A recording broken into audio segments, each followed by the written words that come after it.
Oh, oh, oh, oh, oh.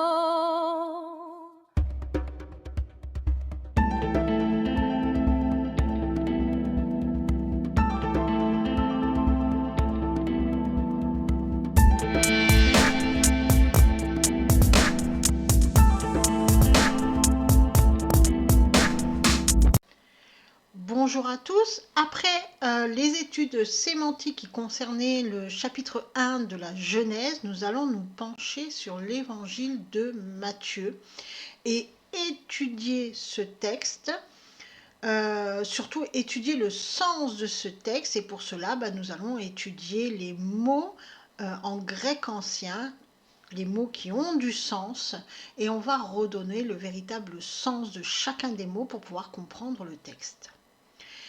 On fait ce travail parce que parfois, quand on lit les évangiles, là on va s'intéresser à l'évangile de Matthieu, mais on fera le même travail pour tous les autres évangiles, les traductions que l'on a en français de ces évangiles-là ne nous permettent pas forcément de comprendre le sens du texte et notamment ce que nous dit Jésus-Christ. Donc il est important de faire ce travail pour lorsqu'on va lire maintenant cet évangile, on va comprendre, on va le comprendre et donc on va pouvoir l'appliquer dans notre quotidien.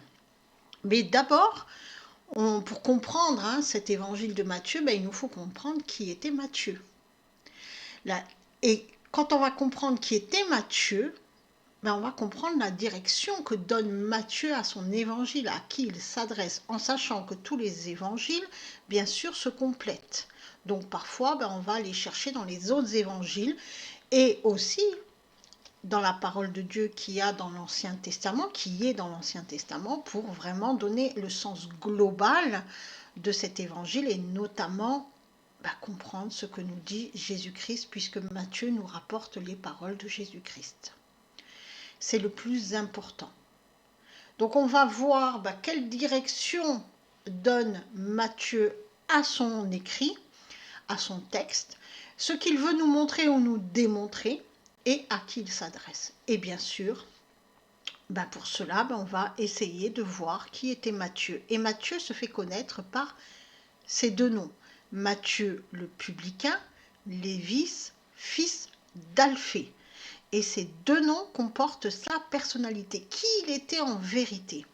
Alors je rappelle que cette vidéo, vous pouvez aussi aller lire tout ce qui va se dire sur l'article qui est Matthieu sur le blog Vérité et Délivrance. Ceci étant dit, nous allons commencer et nous allons nous pencher sur Matthieu, qui était-il et à qui s'adresse-t-il.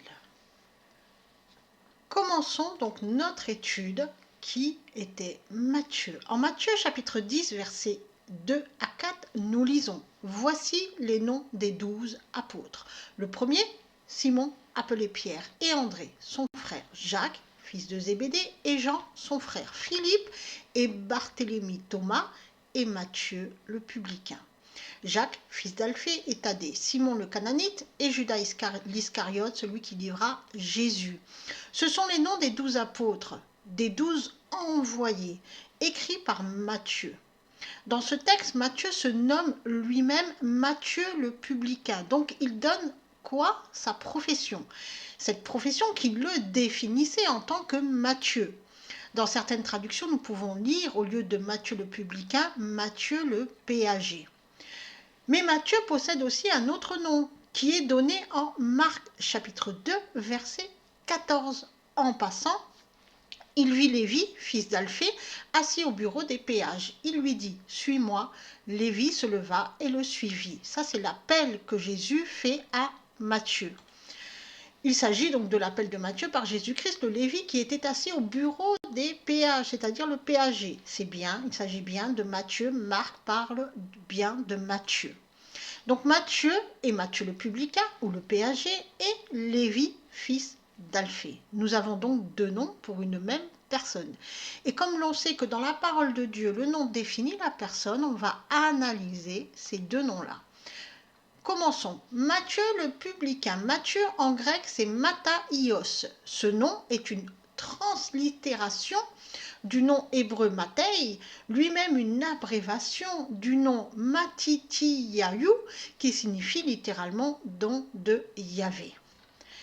Qu'est-ce qu'une translittération? Elles sont courantes dans le Nouveau Testament. Il s'agit d'une transcription d'un système d'écriture à un autre, lettre par lettre. Ici, il s'agit d'une transcription du nom hébreu, lettre par lettre, en grec. Et si l'on veut retrouver la signification originelle du nom transcrit, il nous faut l'étudier dans sa langue originelle, c'est-à-dire en hébreu. Et c'est ce que l'on vient de faire. Littéralement, Matthieu signifie don de l'Éternel. L'Éternel étant la manifestation de Jésus-Christ, la parole de Dieu faite chair. Le publicain. Donc on sait que Matthieu était un publicain. C'était son métier, ce qu'il faisait dans la vie.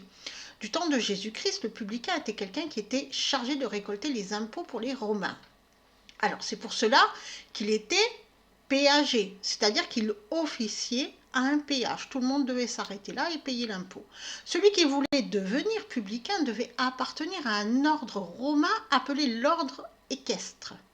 Et pour entrer dans cet ordre-là, il fallait être riche, posséder une certaine fortune personnelle.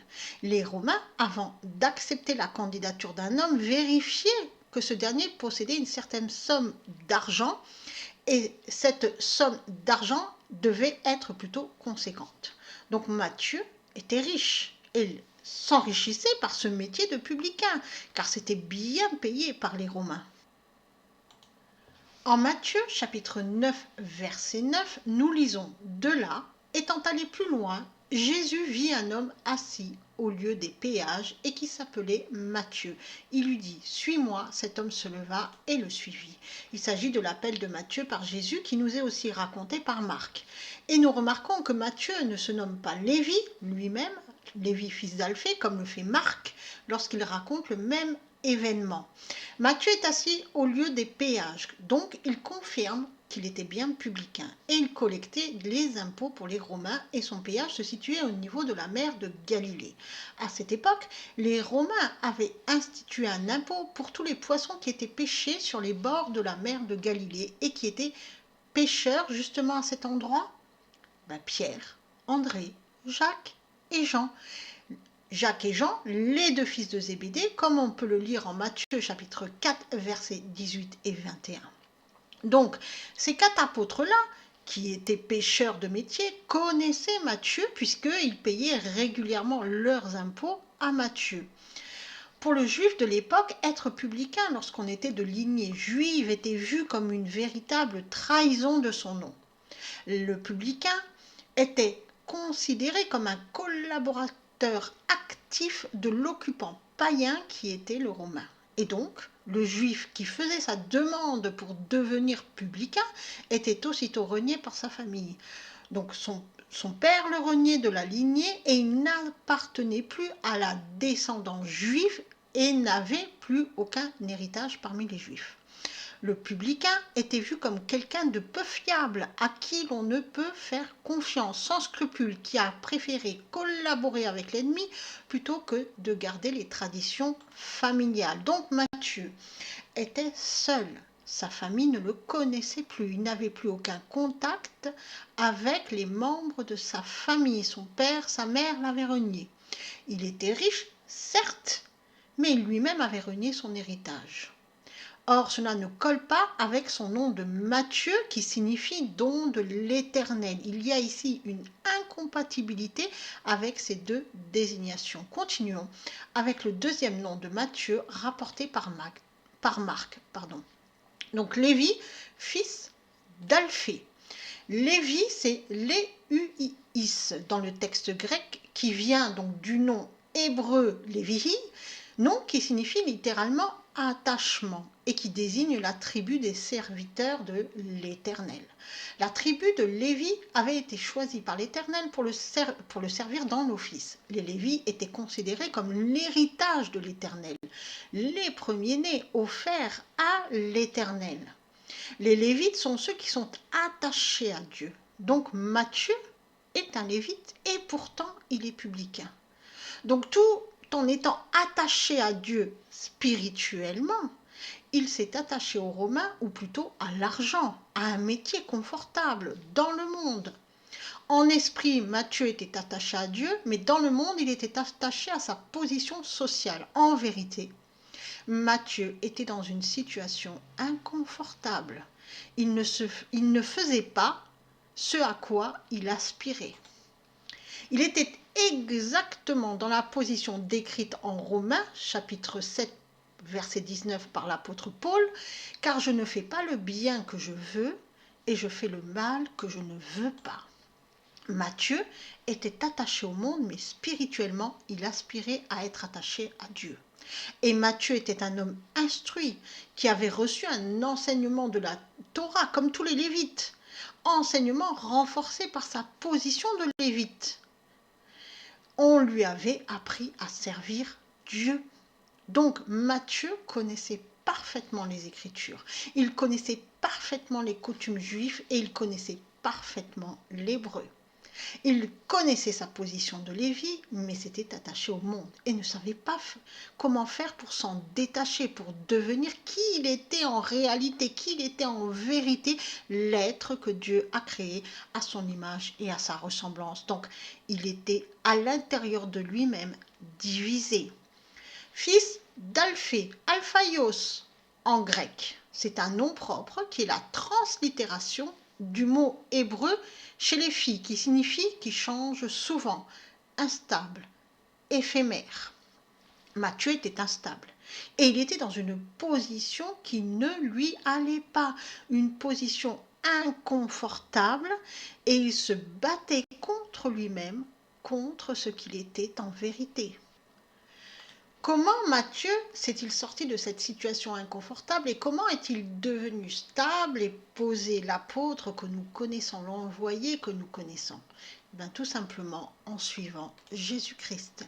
Relisons Marc chapitre 2 verset 14. En passant, il vit Lévi, fils d'Alphée, assis au bureau des péages. Il lui dit, « Suis-moi ». Lévi se leva et le suivit. Lorsque Jésus passe devant Matthieu, il est Lévi, fils d'Alphée, le Lévite instable qui se trouve dans une position inconfortable. Jésus l'appelle et lorsque Matthieu le suit, il est appelé seulement Lévi. Matthieu est devenu qui il était en réalité à l'appel de Jésus-Christ, c'est-à-dire le don de l'Éternel qui s'attache à Dieu. Contrairement aux apparences, Matthieu était attaché à l'Éternel et contrairement à l'image que l'on a parfois de lui, il était quelqu'un de très cultivé, qui connaissait parfaitement la loi de Moïse, qui connaissait parfaitement les coutumes juives. Si l'on sait cela, on sait à qui s'adresse en particulier son évangile, c'est-à-dire aux Juifs de son époque, à qui il montre que Jésus est le Messie prophétisé par les prophètes, prophétisé par les Écritures, le Messie que tout le monde attendait. Matthieu s'adresse particulièrement aux croyants qui ont une certaine culture religieuse afin qu'ils se convertissent en acceptant la vérité, Jésus-Christ. Matthieu, celui qui était instable, celui qui était dans une situation inconfortable, contraire à qui il était en vérité, montre qu'en suivant Jésus-Christ, il a trouvé la force de se dépouiller de tout ce qui le retenait dans le monde, notamment sa richesse et sa position sociale, pour suivre Jésus-Christ. Lui qui ne faisait pas le bien qu'il voulait, et qui faisait le mal qu'il ne voulait pas. On se souvient des paroles de Paul en Romains chapitre 7 verset 19, est devenu libre de ne pas faire ce qu'il ne veut pas faire.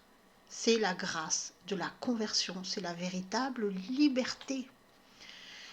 C'est dans cette optique, en gardant cela à l'esprit, que l'on doit lire l'évangile de Matthieu. Notons que c'est Marc qui nous montre la conversion de Matthieu, qui passe de Lévi, fils d'Alphée, à Lévi tout simplement. Marc, celui qui claudiquait, qui n'était pas ferme dans sa foi et dont son évangile s'adresse à ceux qui doutent, Marc nous montre comment Jésus-Christ fait l'homme avec l'homme par la foi. Souvent, on ne fait pas le bien que l'on a envie de faire et l'on fait le mal que l'on n'a pas envie de faire. On n'est pas libre car soumis à son ego. Seule la conversion en Jésus-Christ nous rend libres. On n'est pas libre car l'on ne sait pas qui l'on est en vérité. Notre esprit sait qui il est. Notre esprit sait qui l'on est. Mais l'ego ne veut pas que nous soyons nous. Que l'on soit l'esprit que Dieu a créé à son image et à sa ressemblance. Et c'est là qu'il y a des conflits qui vont se matérialiser dans les douleurs, la souffrance, la maladie. Matthieu faisait un métier qui certes lui conférait une certaine position sociale confortable pour le monde.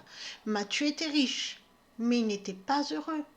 Une bataille se livrait en lui-même. Son esprit voulait qu'il serve Dieu, son ego voulait garder sa position du monde. Et Jésus-Christ a libéré son esprit et Matthieu est devenu l'être que Dieu a créé à son image et à sa ressemblance et a reçu son nom de Lévi. Chacun de nous avons un nom spirituel que Dieu nous donnera au moment de la grande rencontre avec lui, un nom qui définit parfaitement qui nous sommes.